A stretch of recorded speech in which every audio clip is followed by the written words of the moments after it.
I'm up here in quarantine getting the quarantine barn electrical done, and the ground is way too rocky to actually drive the grounding rods. So I'm having to dig like an 8-foot hole with the backhoe and then put the grounding rod in it and then just fill it back in with rocks. It's what they want, so that's what we do. But hopefully the electric is turned on here real soon and we'll be able to really get the construction underway on the quarantine intake building, because bad weather is coming and it's going to get really cold this winter. It'll be so nice if we can have a heated place to do the assessment and intake on the buyout horses.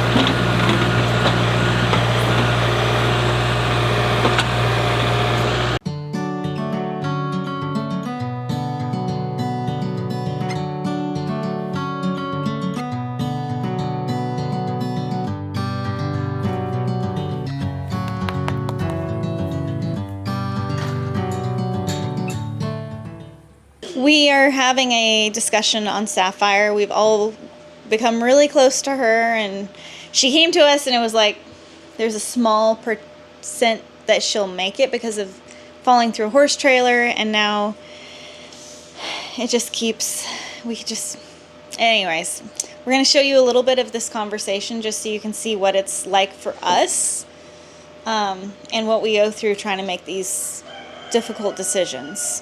So I know I'm going to pass it off to you. Okay. I feel like you guys are getting a lot of me on this. No, you just hold it. If somebody else talks, we'll just hand it to him. Okay.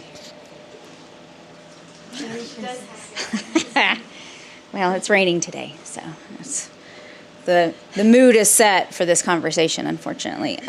So discussing Sapphire, and we were really hopeful when she first came in with her surgical prognosis and then her quality of life after that. And she was doing really well and her wounds were contracting like they were supposed to. We were probably going to have to do another surgery on her right hind because it had stopped contracting as well as her left. And then about 2 weeks ago now, she had an event when we were doing her hydrotherapy when Dr. Liddy wasn't here. Emily and I were in there looking at her and doing her hydrotherapy, and she started having a seizure-like episode where she was all of her muscles tensed at the same time and then they all relaxed at the same time, and if she wasn't in the stocks she would have fallen left on her left side on Emily, because that's the side Emily was on. And then when she came out of that episode, she looked real panicked, real scared. Her eyes were wide.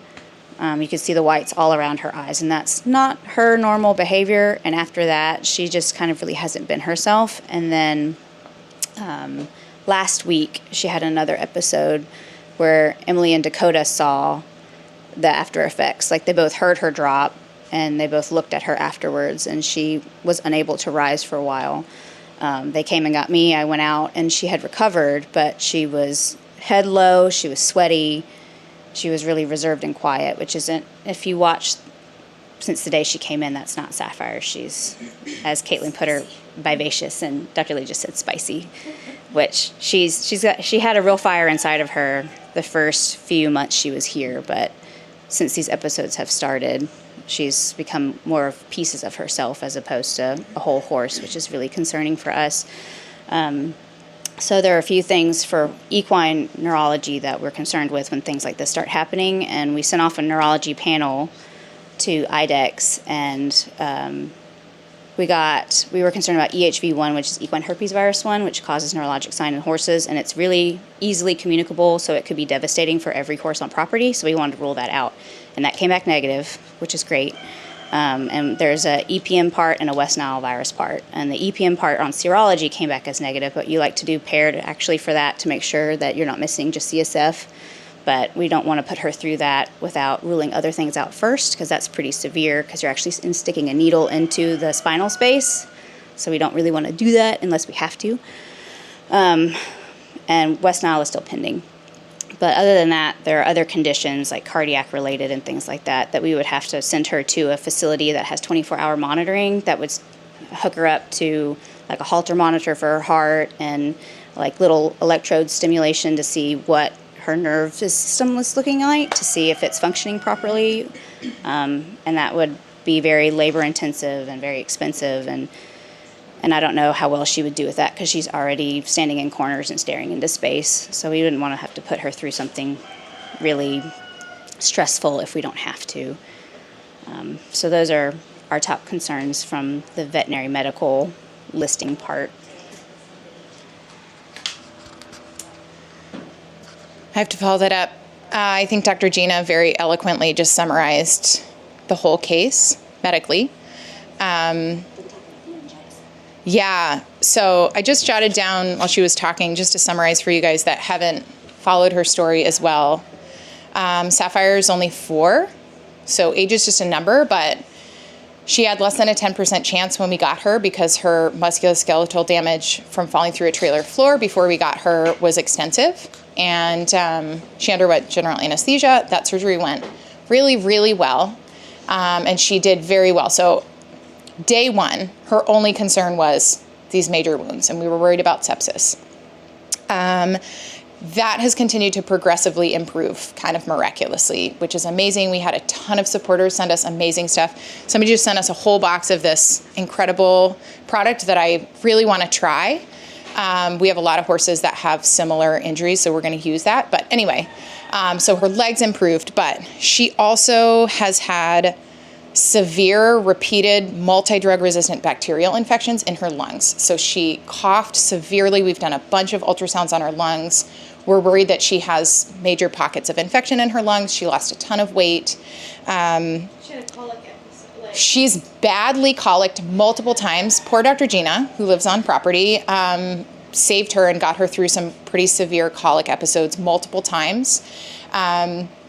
She's had to be on a lot of antibiotics, so we recognize those aren't benign, and so she's been on probiotics. We've worked really hard to try to manage symptoms, but then she's also had a pretty profound mental change, and then these truly neurologic signs. And one of the things that differentiates something like narcolepsy from seizure or stroke activity is what happens after the event. So it's not just almost falling and being mentally abnormal. It's that phase afterwards, and Sapphire's continue to be abnormal, and she's standing and staring into space, and she's not interacting with people, and she's choosing not to eat. And so there are a lot of changes that we see in her behavior. And at the end of the day, Dr. Gina and I have to be clinicians, but arguably the most important thing in case outcome is whether or not your patient is choosing to participate in their care.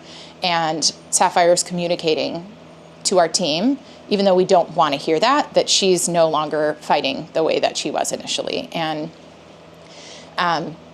we fought really hard for her, but we can't make decisions based on how we feel. We have to listen to these horses in our care and advocate for them. And if they are communicating that they are done fighting and that they no longer have an interest in fighting, often that's the deciding factor between life and death. Sapphire's case is really difficult because we don't have an answer about why she's having these neurologic episodes. Unfortunately, neuro diseases don't have positive outcomes. There's, of all of the lists of differentials that we wake up in the middle of the night and write out and discuss, there really aren't positive case outcomes. And almost everything on that list is likely to be progressive. And what we don't want for Saphire is for her to fall and have a fracture or injure her head, especially not when our team isn't here. We want to advocate for dignity and comfort in end of life. And so our team does not want to make the decision, but I think it's pretty unanimous with this team that we are going to give Saphire 2 more really great days. She's going to get turned out in a big grassy pasture. We're going to back off on her wound care and treatment and make sure that she's comfortable. And then we're going to make a call Thursday morning. I did consult with a pathologist and kind of discussed her case. Yesterday, the pathologist called me after work, and we are going to have a full necropsy done. A necropsy is an autopsy for animals by a boarded pathologist, and they're going to do a ton of tests and look at her whole body and see if they can get some definitive answers. This lab, Core Diagnostics in Nashville, has been incredible. They're doing this free of charge for us, which is really incredible. So hopefully we'll have some answers, but ultimately Sapphire is making this decision for our team. Yeah. It's just one thing after another. I feel like we've fought so hard for her, and these episodes, I don't know, I like, there was a lot of filming. I actually was recording it for you all, and I recorded on slow-mo. So I'm like, please get somebody in here that can record this, because this is the real reality of what we all go through. And I think especially for veterinarians. I cried the whole first take, the whole time. So second time went better, and I'm actually really thankful. You know, no jobs are very easy. I actually saw something, and I think it's appropriate to share, because it is the reality of what we face. Now, I saw this like 3 a.m, so, and I was reading it. I should have texted like, you at 3 a.m. It could have been. I'm like, why did I thought I sent it to myself. Oh, maybe I emailed it to myself, because I was like, this is really good.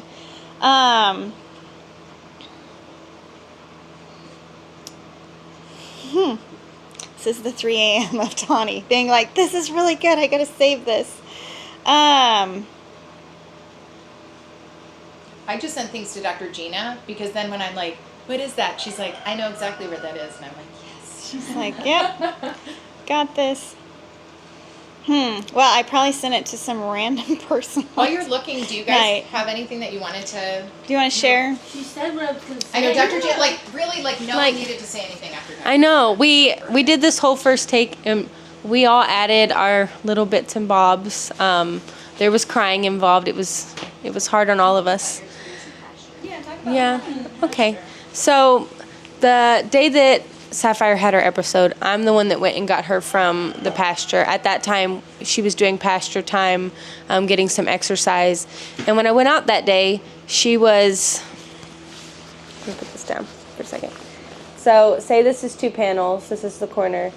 She had her head basically slouched down, stuck in that corner, which I immediately thought, that's not like her. Why isn't she playing? She's a young, vivacious little lady, and it wasn't like her at all. So I immediately noted, like, maybe she's sad, but didn't make any sense because she had been having a great time up until then.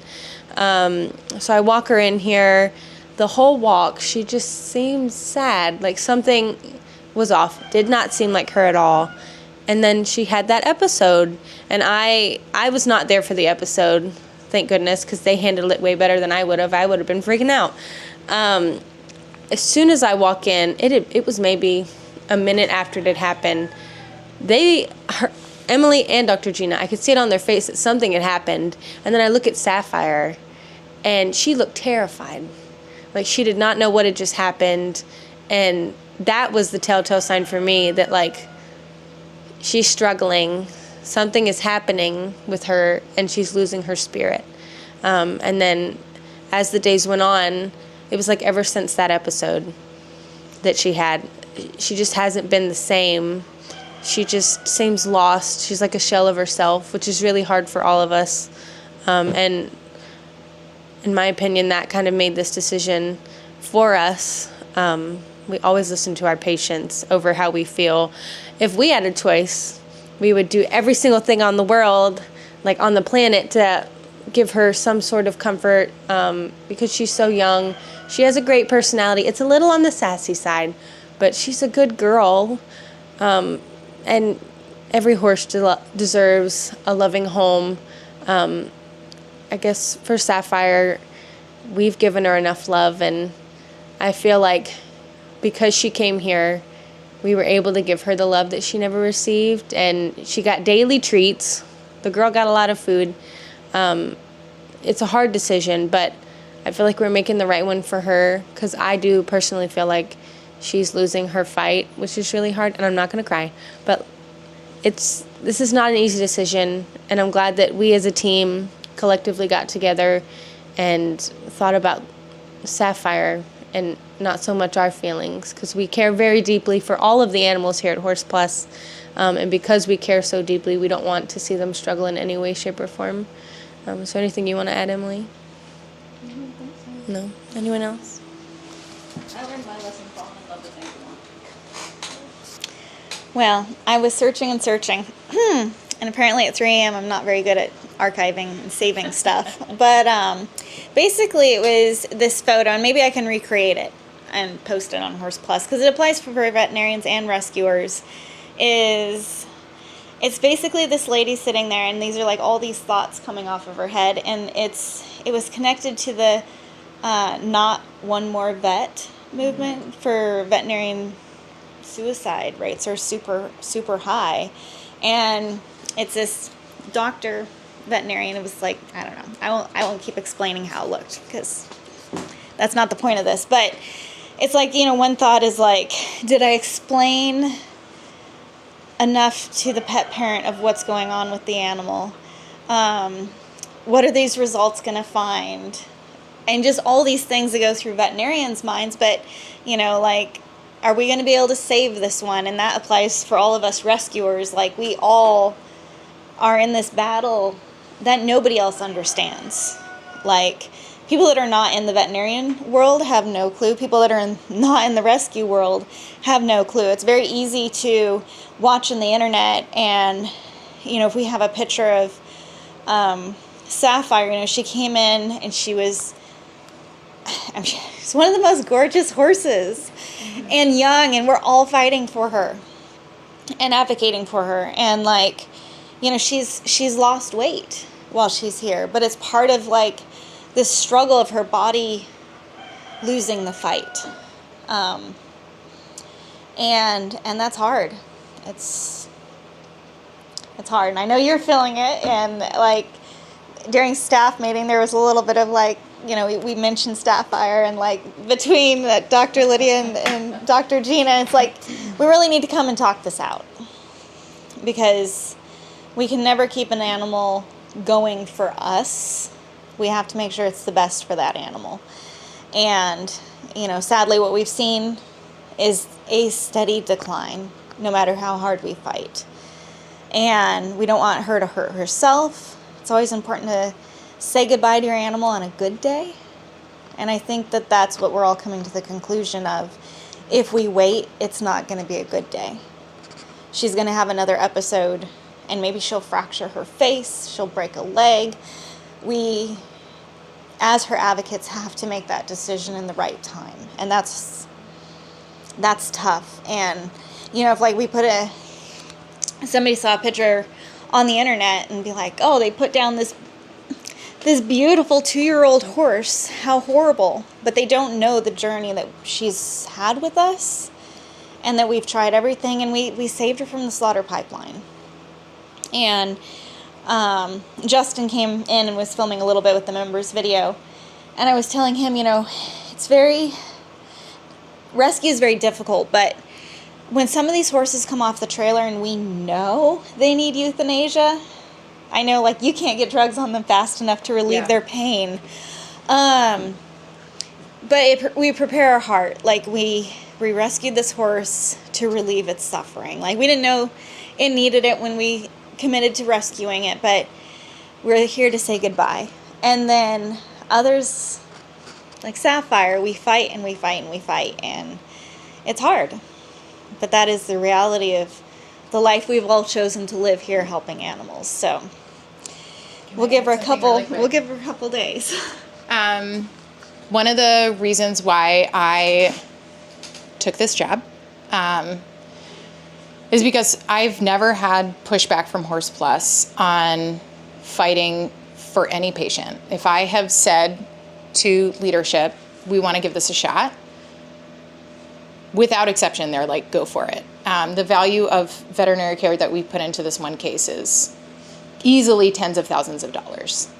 Like, so much time and effort. And it's not just the big things that you see on camera. It's daily medications and daily supplements and bandage changes and hydrotherapy and The cost of keeping an animal inside instead of turned out. This team has spent a ton of time and effort. Diagnostics are incredibly expensive. And Horse Plus has really advocated for this case. Tani spent a lot of time fundraising. Our supporters enable us to put forth resources into animals that we would never have been able to do otherwise. If I had seen this case in private practice, it likely would have been a euthanasia on day one because her chances were so low. And so I think if you take anything away from this conversation, take away the fact that this decision was made on a lot of solid diagnostics, but ultimately we're not making this call until our patient is communicating that she's given up. And that's what I love about Horse Plus. We don't have a lot of wins. We have a lot of hard calls, but it's because this organization takes animals in any condition, and as a result, we get all the animals that no other organization wants because we say yes to them. And so we have a lot of burnout, a lot of compassion fatigue, and staff turnover because it's really heartbreaking. But ultimately, that's what I'm proud of for Horse Plus more than anything else. We're a resource for these animals that no one else is a resource for. Even if that means making those hard calls and being that emotional support and giving that animal pain medication and that last goodbye that they deserve over and over again. So I hope you recognize that we don't share this conversation with our supporters very often, but every animal that we have this conversation for, and we don't make hard calls unless our whole team is on board. And I love that.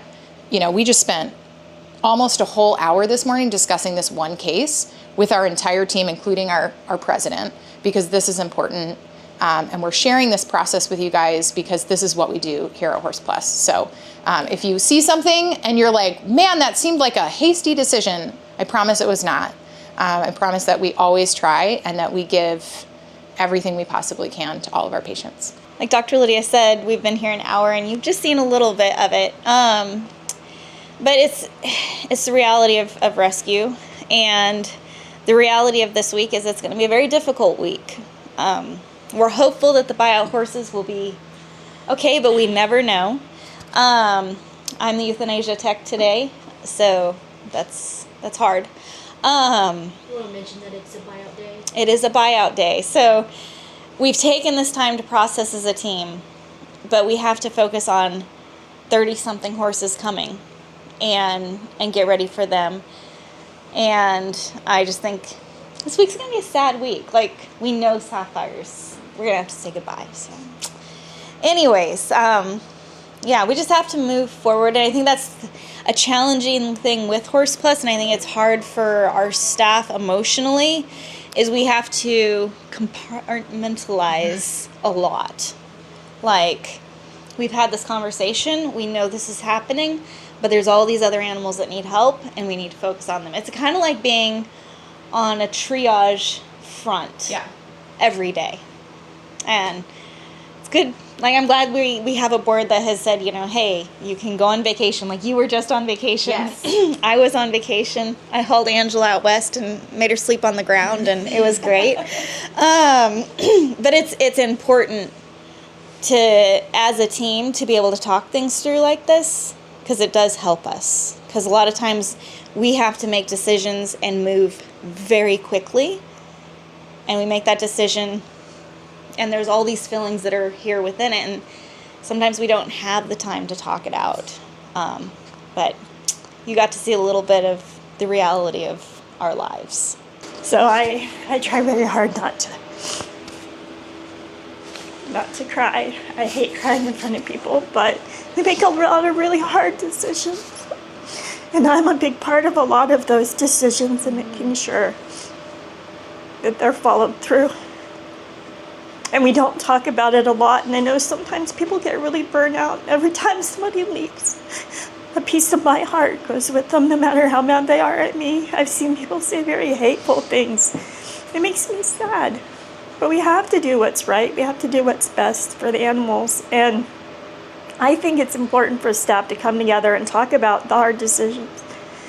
And I think it's important for our vet team especially to talk about these things. And so I don't want you to ever feel like you're being a burden, or that we shouldn't have these conversations, because we do need to have them so that we can process it. I don't even realize how much I don't process. So we're standing here and I'm crying because I'm like, this is so hard on my team. And I love my team and I love the animals. We always want to do what's best for them. And we get so many animals. People don't want to take care of them. They don't want to take the hard things. We get very aggressive dogs. And those are the hardest for me, because I look at my staff trying to take care of these animals that could hurt them. And I feel very responsible. And I see all these horses coming in, and we want to save as many as possible. And every load, I'm like, how many are we going to save, as far as like being able to adopt them? Every horse is saved. Every dog, every cat, we save every one of them. But being able to get them to adoptability, that's the hard part. And every time when they come in and they're so bad, I'm the one getting the photos. I'm the one scheduling these. And I'm always hopeful, and I know how hard it's going to be on the team when I see them come in, and my heart kind of drops, because I'm like, wow, this is a rough load. And my vet team's got to make all these hard calls. And then when we try and it doesn't work, and they've been here for a while and everybody's attached, the followers are attached, my team's attached, and then we have to make these really hard decisions. But having these conversations where you can have peace of mind, you know, when you're awake and you're trying to make these decisions because you weren't here. So just never feel like you're a burden, because you're not. And we all just need to process this, because I want my vet team to know how special they are. And my whole team, how every person on the team is necessary. Every person, they're all important. And we've had a lot of changeover lately, and that's always really hard. We have a lot still to do. And anyway, I just want to tell you how much I appreciate you all. I think it's always important to realize that the average time that somebody works at an animal shelter is like 4 years, because that's how long it takes for somebody to get drained emotionally, where they give up. And you know, I've been doing this for 21 years, and after 20 years, I'm like, we cannot keep doing this. And that's one reason I've gone to Washington, D.C. over and over, and we've got to change the laws, because the amount of cruelty that we see from these horses in the slaughter pipeline is immensely just gargantuous. And I'm like, people need to understand what's happening. So through watching our videos, I hope you're learning, you're understanding, and you're talking to representatives and telling them what you're seeing, because it's not only extremely difficult on the animals, it's extremely difficult as a team. But these are God's creatures, and I believe God put us here to take care of the earth and take care of the animals. And if we don't take care of these poor innocent creatures, we're letting a part of our job go that we're supposed to be doing. So this has been a really deep start to the morning, but we got to get busy. Yeah. But I think this was a good thing to talk about. And for those of our team who aren't here with us, like, we wish them the very best. And you know, I would love to have a program someday where, well, I think it's our UK followers are like, you only have 2 weeks vacation a year. And I'm like, that's standard in America. I would love it if there was funding where we could have vacations that were more frequent for our staff, and we had more staff that we could alternate through. Because this isn't just like a horse rescue. This is the triage on the front lines constantly, and it's tough. It is. So anyways, we got to get busy. So I'm giving this back to Macy. I'm about to go get Winston and move him out to pasture with a few of his buddies that he came in from quarantine. And then Dr. Lydia is going to go and put Sapphire out into the pasture that Winston was in. How do you feel about Jordan?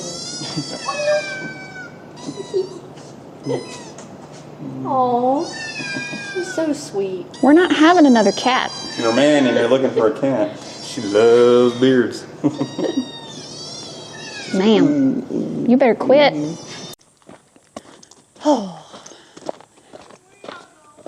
To get Winston. I don't see Mr. Man. Is he hiding? Winston! Must be eating hay. He likes to go inside and behind his hay and hide.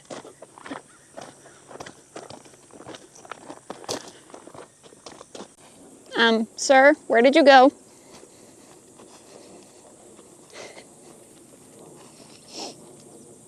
Is that a kitty cat? Who is that? That's a kitty cat. It's Stash.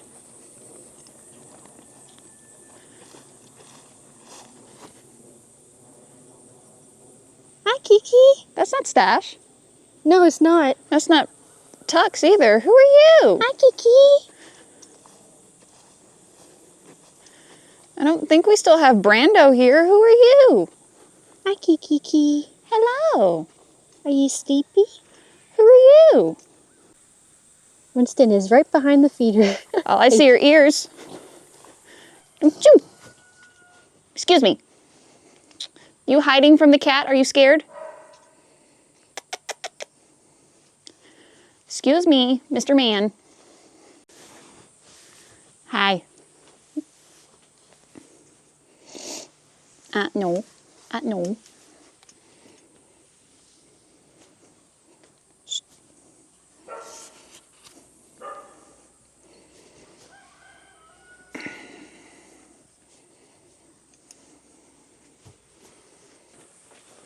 Come on.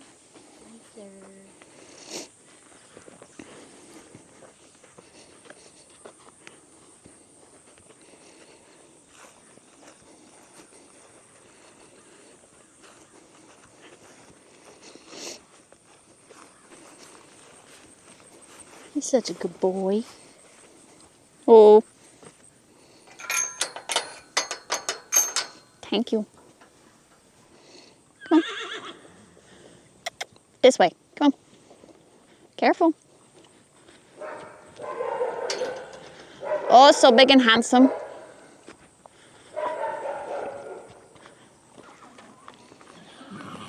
You want your baby friend, Winston? He's like, I suppose. He's a boy. He's not a lady. Come on. Hi, Rowdy. What a handsome boy. Yeah. Good boy.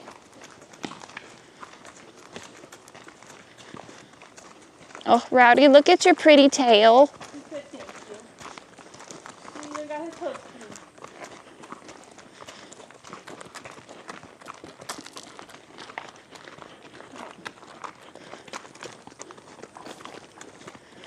We need a pasture with just boys.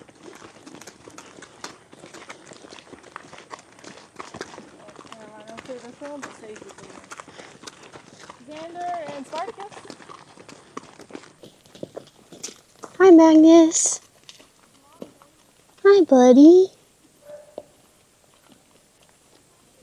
What are you doing?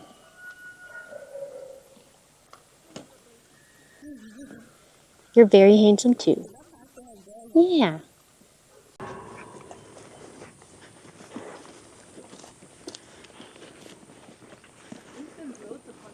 Oh. Straight to the hay. Do you have anything to say? What would you like to say to the people, Winston? Anything to say? Rowdy has lots to say. No words? Rowdy, do you have anything to say? Bye, Keith. Food. Straight to the hay. What do you think? You have your buddy Winston now. I think this is Winston's. Winston, there's food. If you're hungry, there's food. Over here.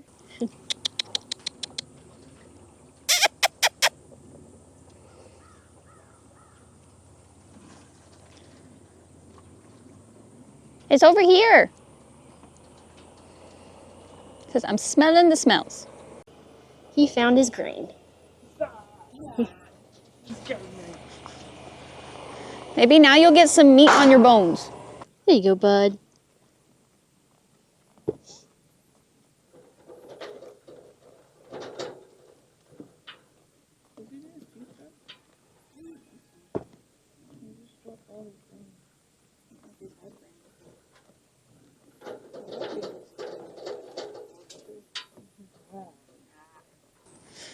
It's like, I'm not used to this yummy stuff. You're missing half your bucket.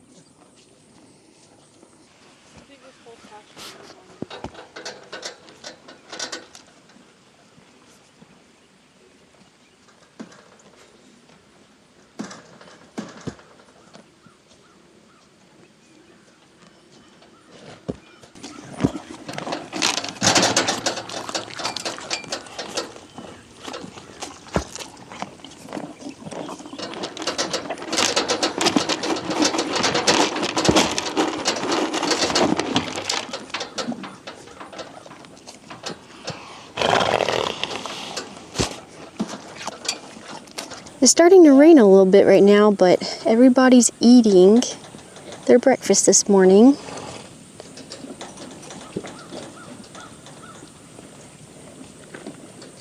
They are going to get some more hay today. They need more.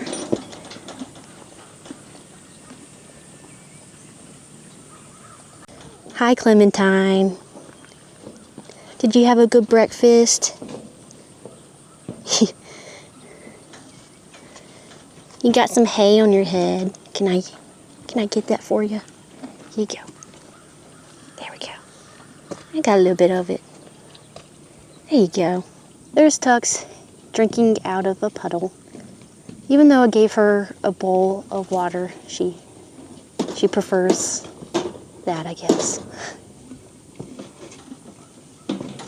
Tux.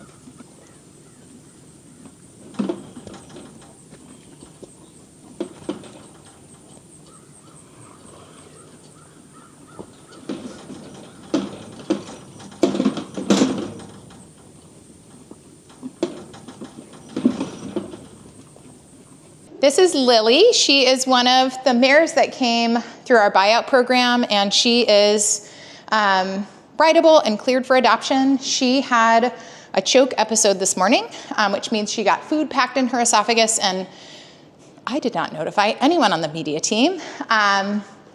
So Angela caught what we did quickly, but I would say less than 5 minutes to have it resolved. So choke happens in horses somewhat. Commonly, it happens when they eat too fast and they can get food packed in that esophagus. And in order to alleviate that, we passed a nasogastric tube. So we took a tube and we passed it up the nostril, the horse swallows it and it goes down. And she had a spot in her esophagus about right here where she had food packed in and you could feel it from the outside. Dr. Gina and I did a little siphon system with some water and we were able to alleviate that. So she had a teeny tiny bit of a sedative that also has analgesic effects, so she's not painful, and then she had an anti-inflammatory. We're gonna put her in a stall and keep her from eating anything for a couple hours, but she can drink stuff, and I anticipate that she'll make a full recovery. So if you wanna see everything that we just did, I think they're gonna put it in a member video, but that essentially is it. We just passed an NG tube, and Lily should do great. If we didn't have vets on site, we'd have to haul this horse like an hour away. And yeah, it could be a really bad situation. So the fact that we have two veterinarians that can jump on a situation like this is so much better for the horses. But yeah, watch the members video. Angela jumped in and filmed it. Some of these things that happen here are really quick, and I'm glad she's okay. After a hectic morning here at Horse Plus, the vet team is finally packing up to go up to do intake. Soon we'll be getting around 30 horses through our buyout program. Everybody's loading up everything for intake. Don't put that down so we get flies in it. Well,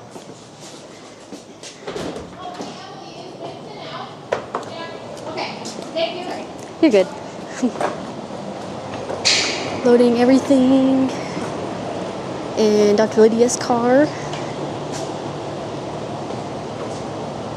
Oh, hi, Archie. Hey, buddy.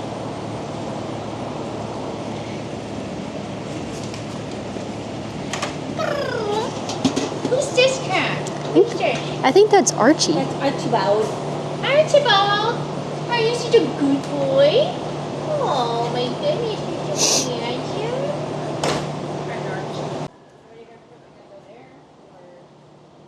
Yeah, I think we can squeeze it there. I probably should have here. There's one of the horse gentlers. Looks like he's trying to help them cross the water.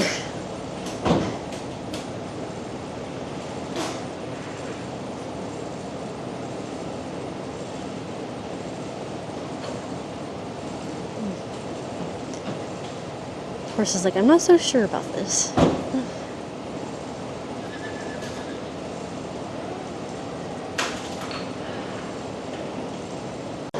There's the x-ray machine. Got that. Gel stuff everywhere.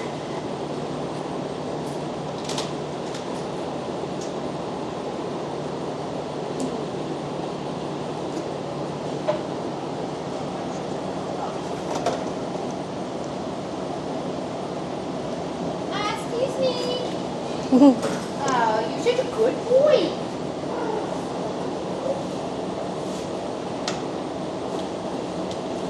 Okay, looks like that's it. He's really come out of his shell. Aww. If you want to adopt Archie, he's here at Horse Plus. This is Archie. He was like almost feral when he came in. And Yeah. He's decided that people are great. Oh, he's a very good boy. I'm so glad he's Yes. He's out and about. This handsome boy. Okay.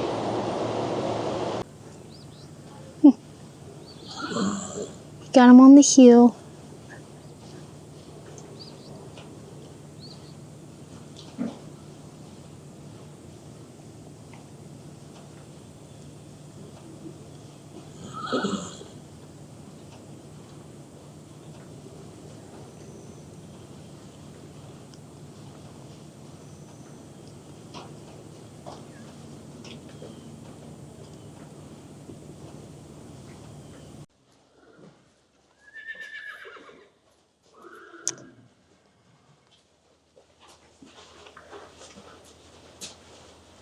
Which horse is this one, Amber?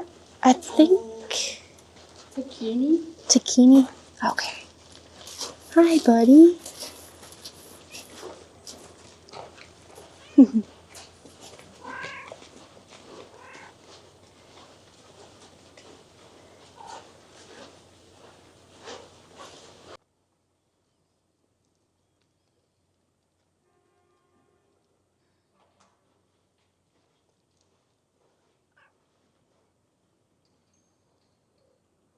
What a good boy.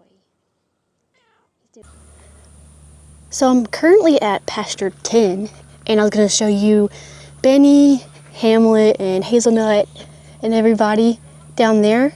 And I will in just a second because Emily and Haley are actually coming down here with 2 horses.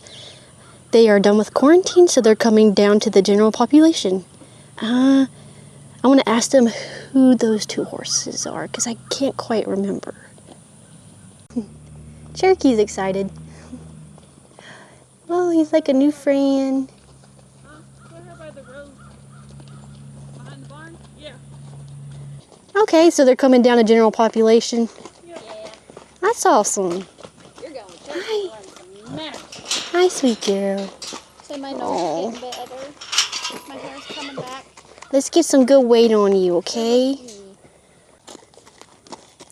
On to our new pasture.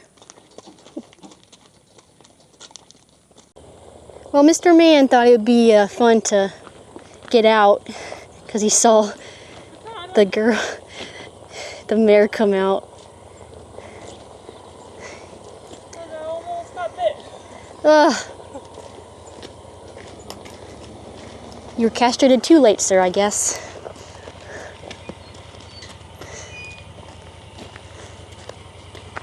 No, it usually means they lost some of the cord.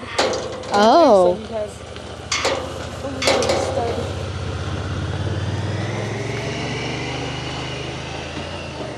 Sir, you have to Listen. Sometimes do that if they want horses to be more energetic. Oh. Go on.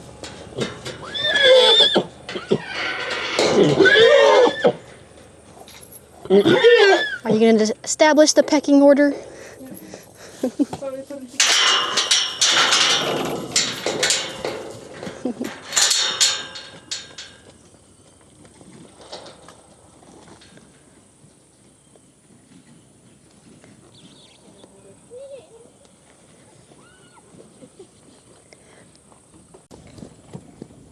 Cutie.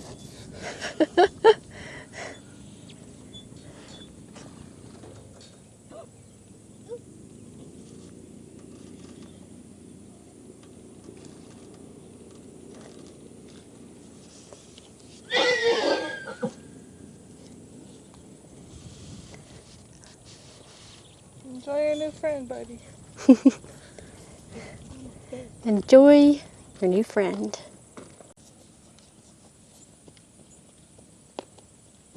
Now he's gonna go act like a Mustang. You see that, guys? That's how you escape. Yes, he's telling all those other horses his secrets. Like, guys, this is how you get out of a gate. It's easy peasy. The gate right there, it's always open. These humans have no clue. They're clueless. Let me tell you. So this is how it goes, guys. See? You inspect the gate. And you act like you're not going to do anything. Like you're just completely minding your business, but you're looking for a way out. And then, when they walk away, boom. Hi, Buzz. Your name's not Buzz, though. He's a beautiful boy. Oh, smells. Cheese. Take a picture. Smile. That was perfect. Cheese. Cheese. Look how cute. He's smiling for the camera. Can you do a close-up for us? He's like, this is my good side. Oh, now you want to Oh. come up to us. That's your side profile, huh? Yeah, see, right here. Nice. See? Oh. Beautiful. Work it, buddy. Work it. Thank you. I'm going. He's like, okay, bye. Oh. It's hay time.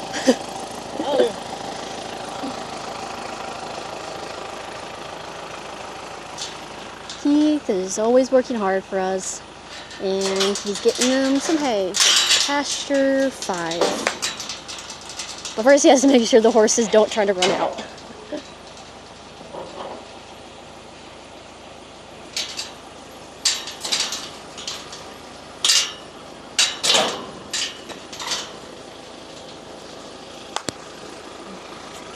Please don't run out.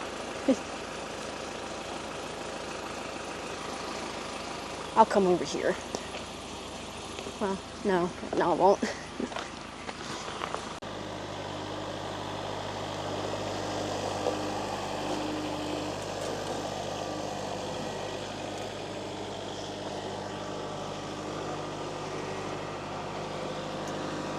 More hay for the horses.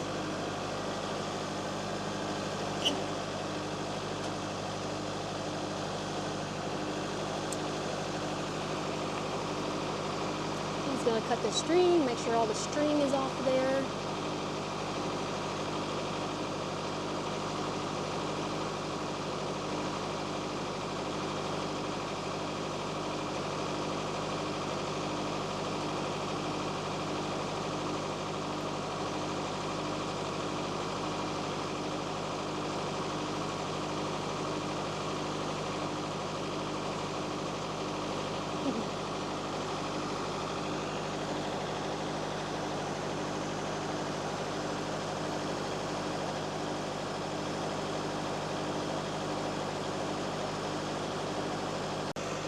And then Keith will pick all the string up, make sure it comes out of the pasture.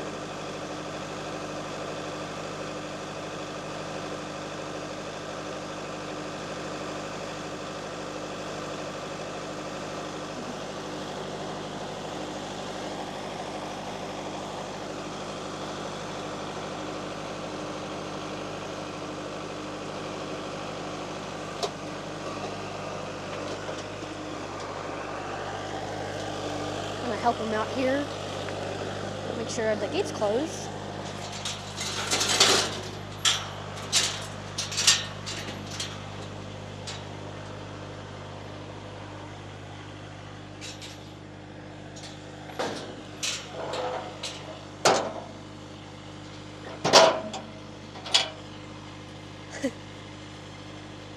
Now it's all ready for them.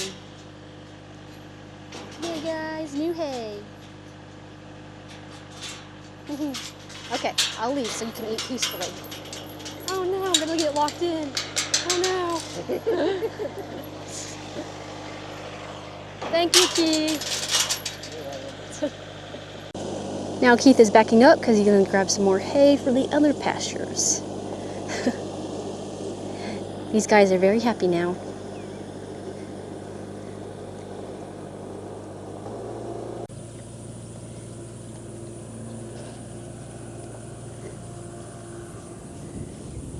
You guys happy?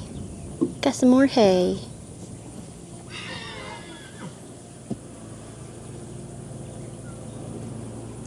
And this is pasture 5. Yeah, so this one is pasture 5. In this pasture we have Rusty and a couple others. I'll grab this so we can see who all is in this pasture. These notes are really helpful. There goes Keith, and he's gonna put another bale of hay in. Oh, it's gonna be Cherokee's pasture. Yep.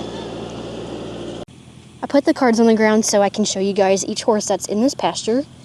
We have Rusty. She is a mare. She is about 6 years old and a quarter horse.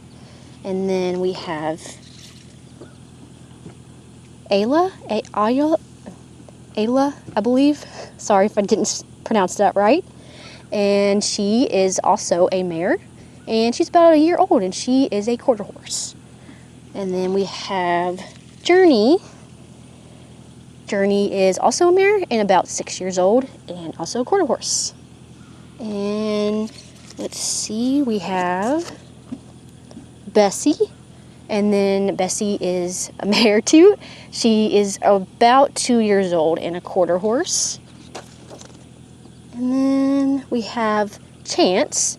He is about a year old and he's a quarter horse. And if you guys remember from when he first came through our buyout program, he had a little knot on his head. He still does have that, but I believe it's nothing that will cause him pain right now. This is Chance. He's about a year old, and he's also in this pasture. And some of you might remember that when he came through the buyout, he had this pretty big knot on his head. He still has it. It seems like it shrunk a little bit, but I believe the vets have taken a look at it, and I don't think they're too worried about it. But he has that little knot, and we kind of call him our little unicorn. He's really cute. And then last but not least, we have Sundancer. And she's a mare. She's about 2 years old. And Sundancer is a Mustang. And she's very sweet. She still needs to be handled, but she is a very sweet mare. So right here we have Sundancer. And then beside her we have Ayla. Sorry if I mispronounced that. I'm not sure how to pronounce it. And then beside her is Bessie. And I don't know if you can see around her, but I believe that's Rusty around her. On my right here we have Sundancer, and on her left is Chance, and he has the little knot on his head. He's our little unicorn. But that's those two right there. And on this side, I believe this is Ayla, and on the other side of her is Bessie. So we're supposed to be getting our buyout horses at around 11. It's currently 10:44, so everybody's ready, the vet team's ready, and we're just kind of waiting for those horses to come in. We're just wanting to take care of them and help them as best as we can, so we are just currently waiting for them to come in. I believe there's about 30 that we're going to have in this buyout, so we'll see. So I want to show you guys one of the dogs in here, Moo Moo. We named her during her intake. But just wanted to show you. Oh, y'all gonna bark. Oh no. Hi, sweetheart. I wanted to show you guys her because Emily found her owners. And so they're going to be coming to pick her up, I believe around noon. So we're really excited that Moo Moo is going home and that she can be with her family. This is Moo Moo. Hi, Vicky. Hi, Moo Moo. Your family's coming. Your family's coming, okay? You're a good girl. He's a good girl. Oh, good girl. Yeah, so we're really excited. She can be reunited with her family, so we're expecting them to come anytime soon around 12. So I'm in pasture 10. I have Hazelnut and Benny and Hamlet and Houdini. They're in this pasture. Usually once they see me, they kind of start to come up to me, but let's see how long it takes for Benny to realize that I'm actually in here. She might look up. Benny is a female, so technically she's Mrs. Benny, but I don't think she's seen me yet. I know Hazelnut saw me. Okay, so I'm a lot closer now. I think she's seen me already. Let's see if she'll come to me. She's very, very curious. She just is not very handled yet. So hopefully with these new horse gentlers from the Navajo reservation, we can get her gentled and she can get adopted. She might roll on us. You gonna roll, Benny? There she goes.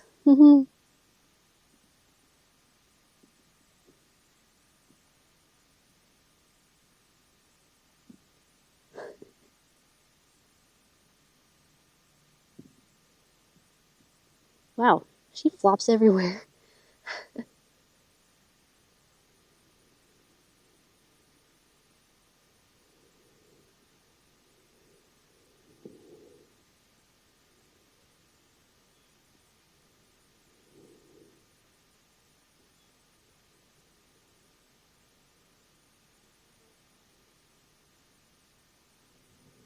Oh, I gotta shake it all off. Shake off all the dirt.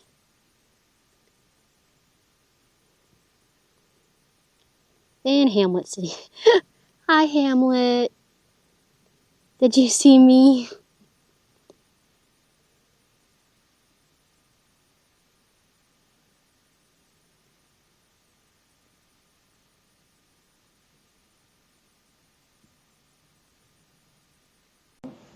The pizza's here. The horses are here. I've got to go do my Almost Live. I hope I get some pizza on the way, but we'll see. It's not the big deal. But I'm going to be doing the Almost Live for you guys, so make sure you check that out. Almost Live, September, assessment, intake. We're getting a lot of horses today.